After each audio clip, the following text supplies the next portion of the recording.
নমস্কার, আমি তোমাদের ইতিহাস দিদি মল্লিকা।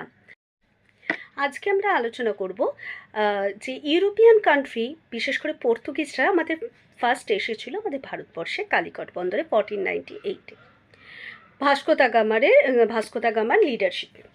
তো কেন এসেছিল এবং তখনকার সময় সেই মানে কি তার সার্কামস্টেন্সটা কী ছিল।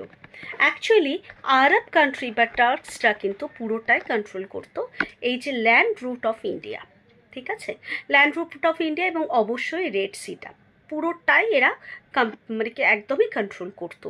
এরা মোটামুটি ল্যান্ড দিয়ে ইন্ডিয়াতে আসার কোনো রকম কোনো সুযোগ এরা রাখেনি।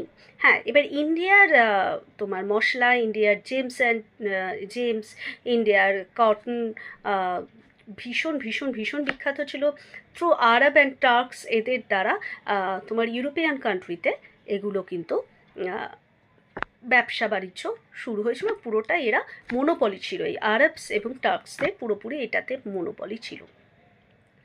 কিন্তু তারপর হ্যাঁ, আরেকটা কথা বলে রাখি, পর্তুগিজের একজন রাজা ছিলেন, তার নাম ছিল হচ্ছে প্রিন্স হেনরি অফ পর্তুগালে। তার কিন্তু নিকনেমটা ছিল নেভিগেটর হিসেবে। তার খুব শখ ছিল যে বিভিন্ন দেশ বিদেশ সে পাড়ি দেবে এবং অন্যান্য দেশ আবিষ্কার করবে। তো একটা ট্রিটিতে, যে ট্রিটিটার নাম বলা হচ্ছে 1497-এ হয়েছিল, 1494-এ আন্ডার দ্য ট্রিটি অফ মানে কি ট্রটসিলার্সে। এটাতে ট্রিটিটা হলো যে এই যে জলভাগটা দুটো ভাগ হলো স্পেন এবং পর্তুগালের মধ্যে।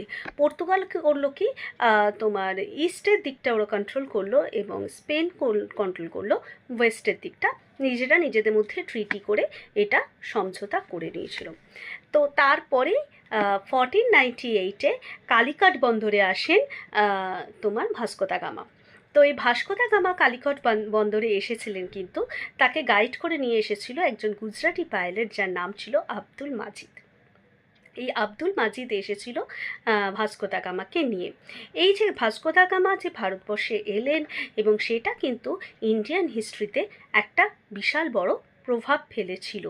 এই ইন্ডিয়ান হিস্ট্রির এই প্রভাবটা, আচ্ছা, তখন যখন এলো ভাস্কো দা গামা যখন এসেছিলেন তখন কিন্তু কালিকট বন্দরে হিন্দু রাজা ছিলেন জ্যামোরিন।